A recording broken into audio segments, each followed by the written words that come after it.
Conversación, doctor, qué gusto enorme. A nombre de todo el equipo, un saludo muy afectuoso y gracias por la deferencia de siempre. ¿Cómo le va? Muy buenos días, señores periodistas, Ramiro Cepeda, Alberto Quintana. Creo que está en línea Jaime y Javier Segarra. Sí, en breve estará también tanto Y Jaime como Javier. Sí, exactamente. En no brevísimos sé, instantes. a través de las ondas hercianas.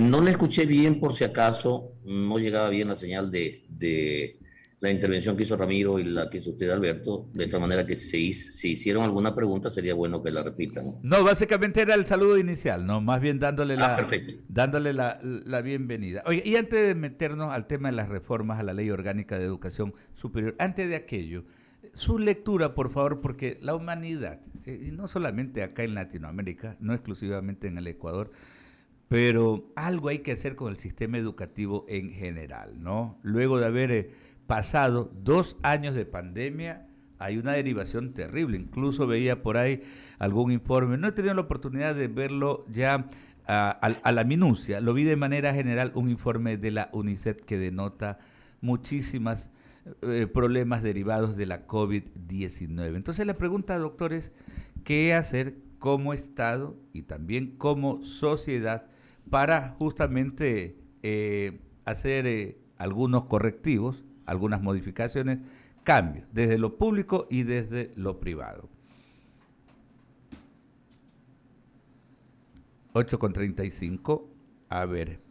Ahí, doctor. ¿Sí nos escuchó? Bien, ahí le escucho yo. Bueno, ¿qué hacer en la nueva modernidad después de la COVID? Realmente tenemos que reconstruir una sociedad que se encuentra muy deteriorada. Se encuentra deteriorada no solamente a consecuencia de 2 años y pico de la pandemia, sino de lo que ya se venía arrastrando con una política de incultura, una política de la fuerza, una política totalitaria. ¿Qué hacer con las sociedades? En América Latina nosotros vemos nuestras sociedades muy afectadas con el deseo de cambio. ¿Qué cambio? No sé, cualquier cambio, no importa el cambio que sea. Pero en lugar de cambiar para bien, hay muchos que están cambiando para todos los países en boga, pero nosotros vemos ejemplos clásicos como Venezuela, que no es que sea el éxito, sino que más bien arruina. Alguna vez, creo que fue Winston Churchill que dijo que eh, el logro del comunismo es hacer a todos igualitarios en la miseria, bajando a lo que significa la riqueza. Entonces nadie puede hacer progresar a un pueblo eliminando las fuentes de producción. De todas formas, los 2 años de pandemia va a costar mucho tiempo recuperarse en el sistema, en el nivel económico de los pueblos y en el cultural. Nosotros vemos que actualmente, además de las falencias en la adquisición de conocimientos, porque si bien la educación en línea era buena y se pensaba que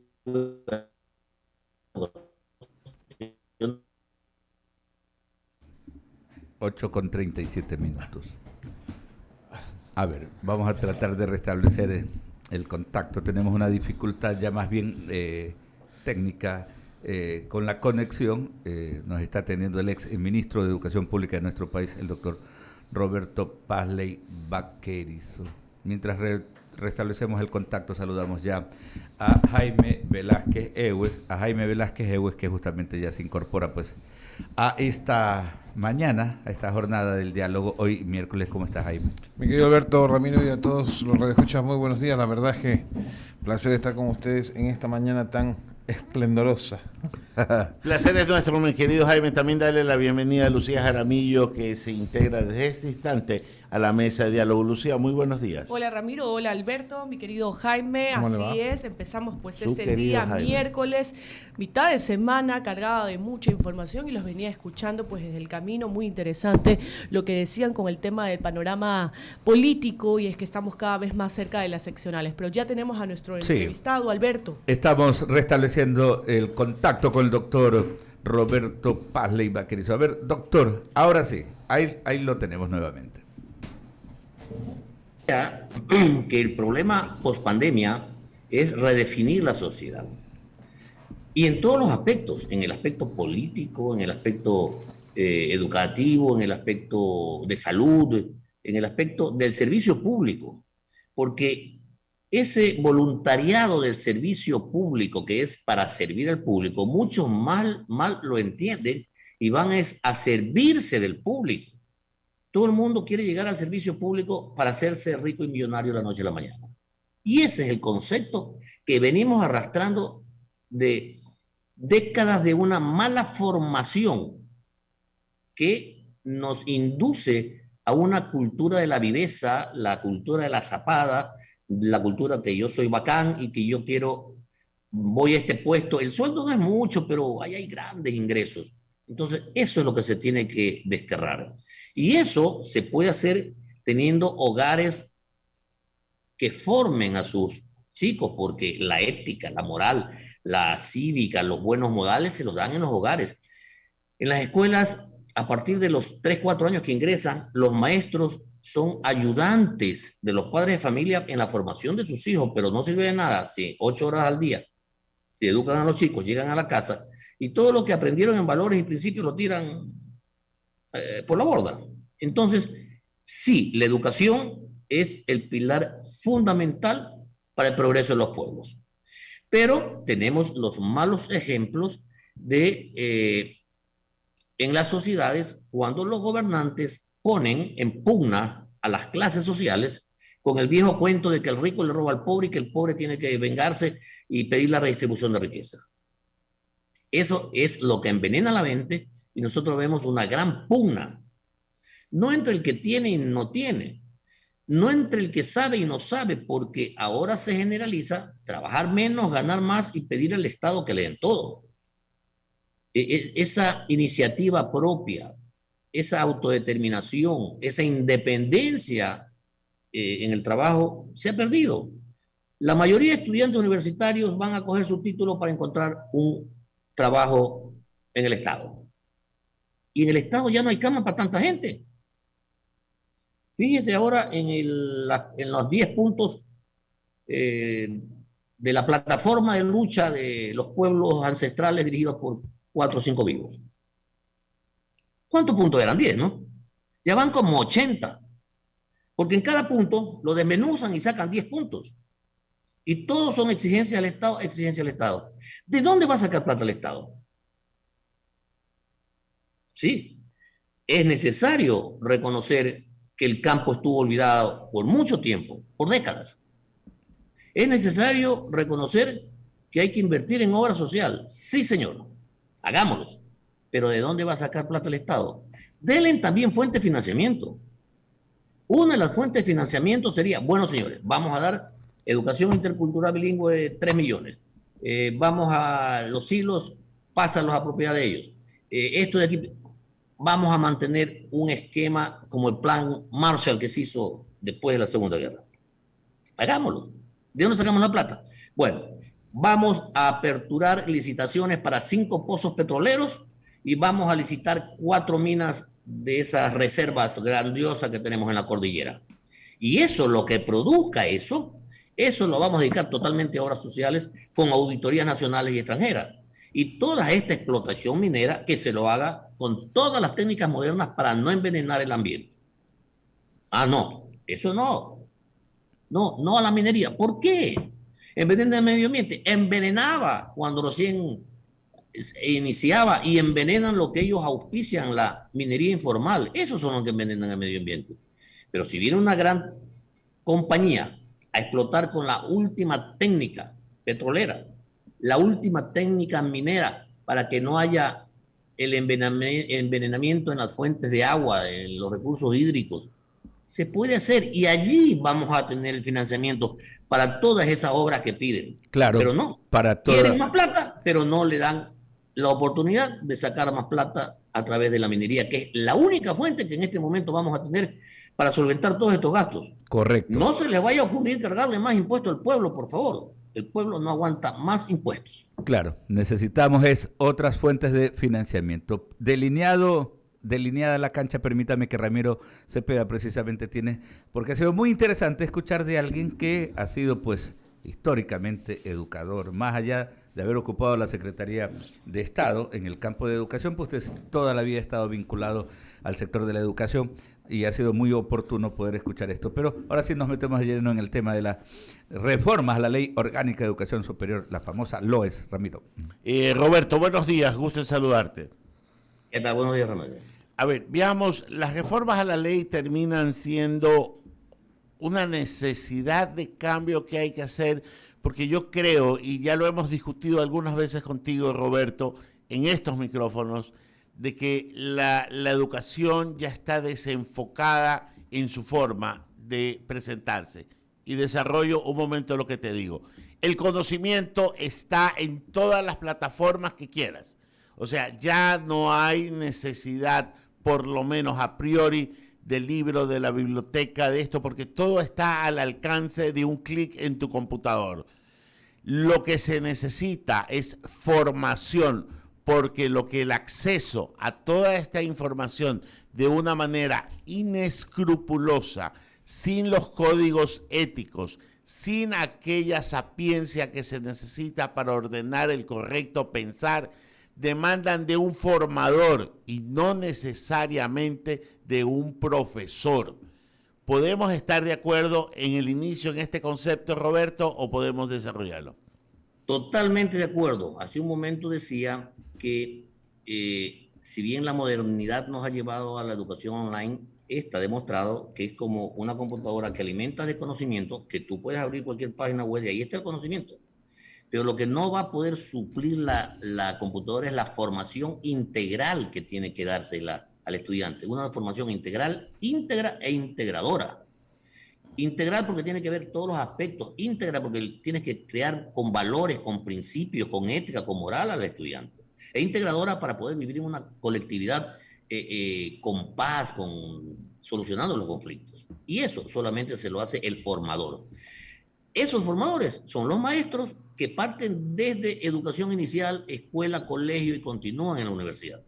Porque ¿de qué sirve que tú sepas cómo construir una casa si no tienes principios éticos y lo haces sin ética y le pones el último material, le pones mala calidad, pero cobras como si fueras de primeros materiales? Esa es la falta ética que después esa casa se te viene abajo.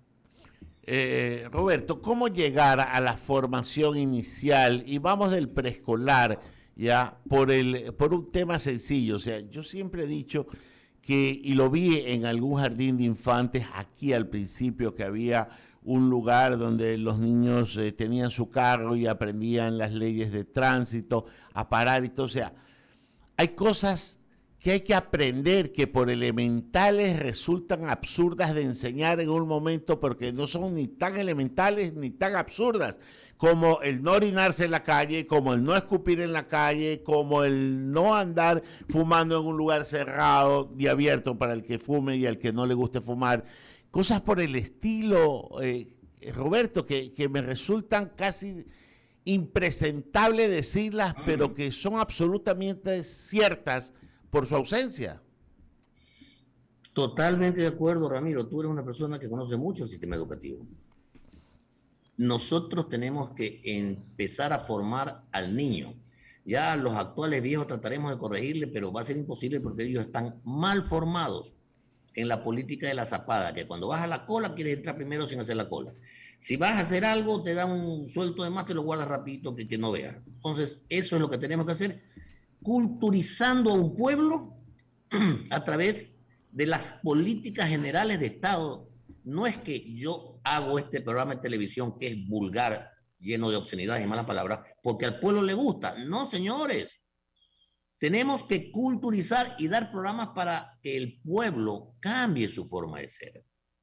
Pero si vemos que ahora los candidatos no se los coge por conocimiento ni por título, sino porque tienen rating, porque tienen más votos, pero son personas de candidatos a diputados que no saben leer ni escribir.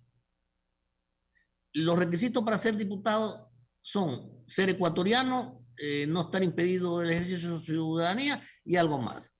Y hemos visto cómo en la asamblea hay diputados que no, asambleístas que no saben leer y escribir. Es una vergüenza. Ahora, ¿qué hacer? En este gran pacto social, que tiene que redefinirse un pacto social porque si no estamos en un polvorín, tiene que definir qué Ecuador queremos.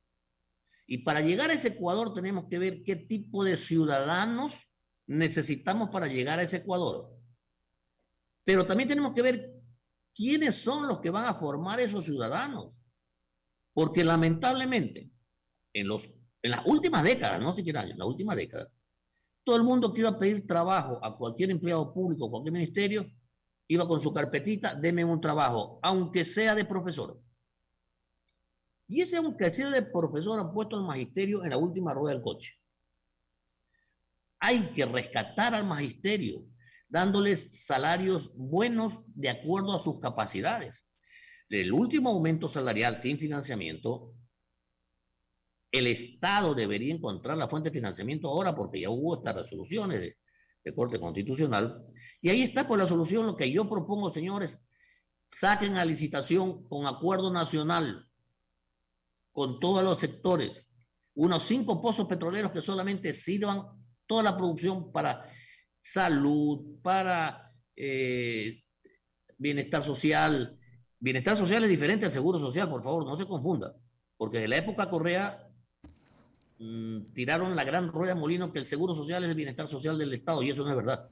El seguro social es privado, dueño de los trabajadores que aportan, de los empleadores que también aporten para que sus trabajadores tengan buena atención, y parte del Estado también que tiene que aportar por sus trabajadores.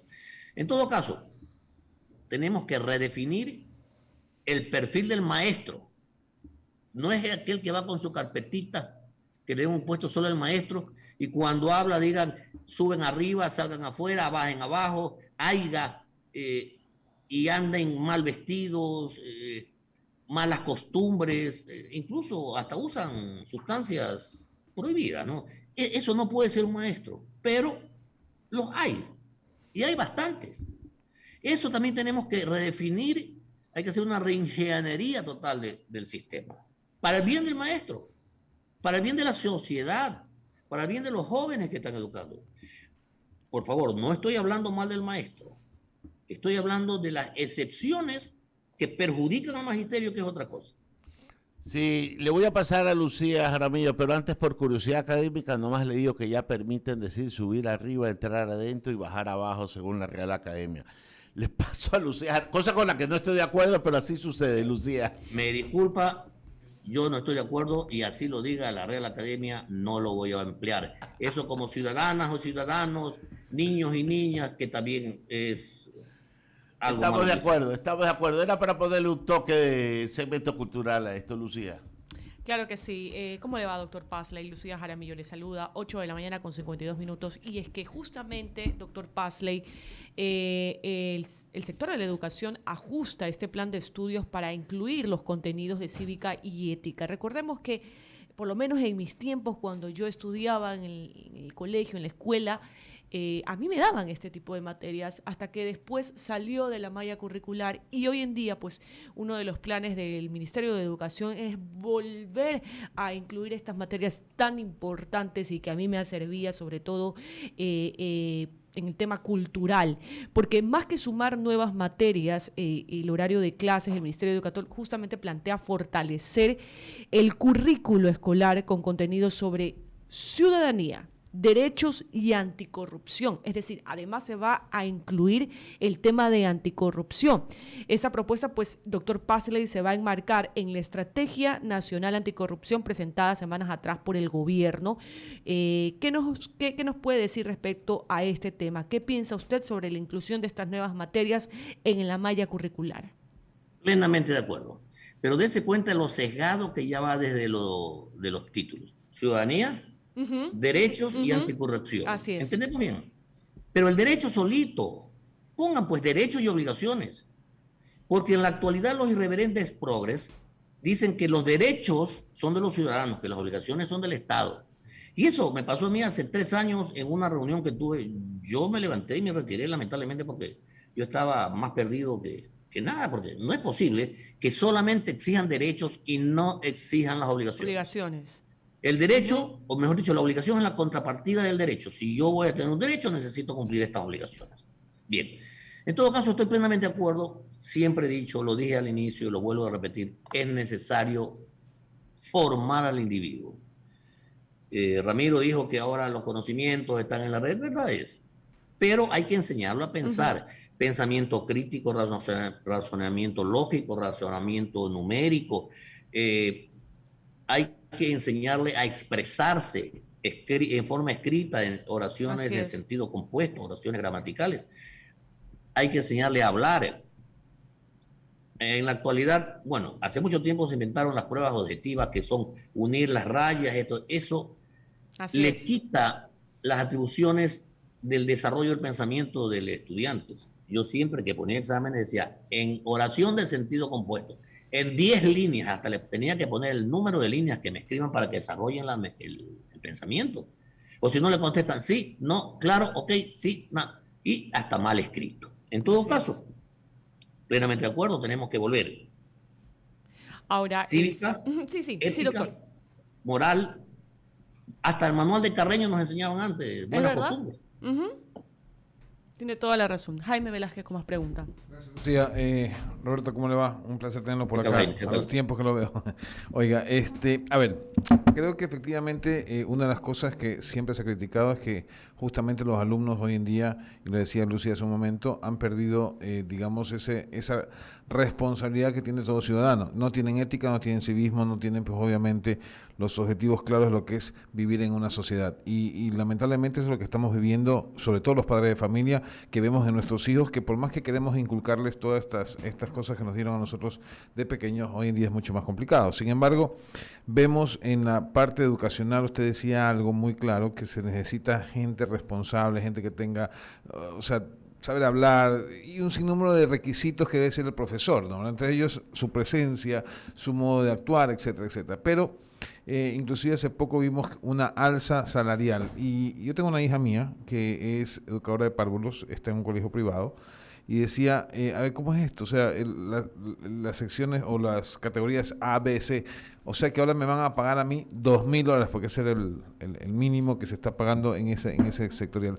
Yo quisiera que aquellos que nos escuchan nos explique usted un poquito, Roberto, cómo se determina el salario y cómo está subdividido estos profesores. Porque si bien es cierto antes la forma de pagarles a nuestros maestros, a nuestros profesores realmente era paupérrima, porque la verdad es que no había un equilibrio en la parte financiera. Pero en estos momentos hay una tabla salarial que aparentemente, pues obviamente ha mejorado muchísimo. Quisiera que nos explique un poquito el tema. Sí, indudablemente. Hay que reconocer que esa tabla salarial se la aprobó entre gallos y medianoche en una comisión de educación del Congreso que estaba manejada por simpatizantes o saupaulistas, y obviamente se reconoce también que el maestro necesitaba un buen salario. Pero dentro del magisterio, como el funcionario público tiene escala 1, 2, 3, 4, 5, 6, 7, 8, 9 y 10 escalas, en el magisterio hay las categorías A, B, C, D, E, F, G. Se empieza por la G o la H, que pueden ser hasta bachilleres en los lugares donde no hay maestros titulados, y es el mínimo sueldo que percibían, creo que era como 400 y pico o $500. 400 y pico era casi al salario básico, al ingreso de bachilleres al magisterio. No el titulado entraban con casi $600. Entonces, a todos le han hecho un incremento. A la máxima escala del magisterio público, del que depende el Estado, el papá Estado tiene que ver de dónde saca la plata para pagar eso. Claro. A esa máxima escala que ganaba $1,800, se le ha aumentado $500 aproximadamente. Y así va bajando 400 a la otra, 300 a la otra, 200 a la otra. Y así, a la primera escala también se lo ha aumentado como $300. Todos se benefician con aumentos de cientos de dólares, no como en el sistema privado, que es el que produce la riqueza en el Ecuador. El sistema público no produce riqueza, es lo que da servicio. El sistema privado, que es el que produce, se va aumentando de 10, 15, 20 dólares de manera anual. Entonces, de acuerdo a esa escala, van a pagar al magisterio público, a los que dependen del Estado. Los profesores particulares dependen del Código del Trabajo y se rigen de acuerdo a las normas sectoriales de salario. Todos los trabajadores del sector privado tienen unas tablas internas del Ministerio de Trabajo que, de acuerdo a las normas sectoriales, dan que ganen el básico 425, el otro trabajador está a 500, el otro 600 y así por el estilo. Usualmente los trabajadores de la docencia del sector privado ganaban un poco más que los del público. Ahora hay una gran diferencia y no sé cómo vayan a reaccionar los establecimientos privados, porque para pagar a los profesores, si se quiere que se aplique esa tabla del sector público, hay que aumentar por los aranceles o las pensiones a los estudiantes, y eso no quiere la población. Claro. Entonces, si hay un colegio que paga a su profesor, en una parte es el 425 al profesor de menos materia y en otro le paga 600 o le paga 700, para aumentar $100 a esos profesores, hay que aumentar al que pagaba 200 mensuales, pues tiene que pagar ahora 250. Pues. Claro. Y ahí saltan los padres de familia. Porque en el sistema privado el Estado no pone ni $1 partido por la mitad. Es totalmente autofinanciado. ¿Y cómo se financia? Con la contraprestación del servicio educativo, que son las pensiones y la matrícula. Así de simple. Clarísimo, doctor.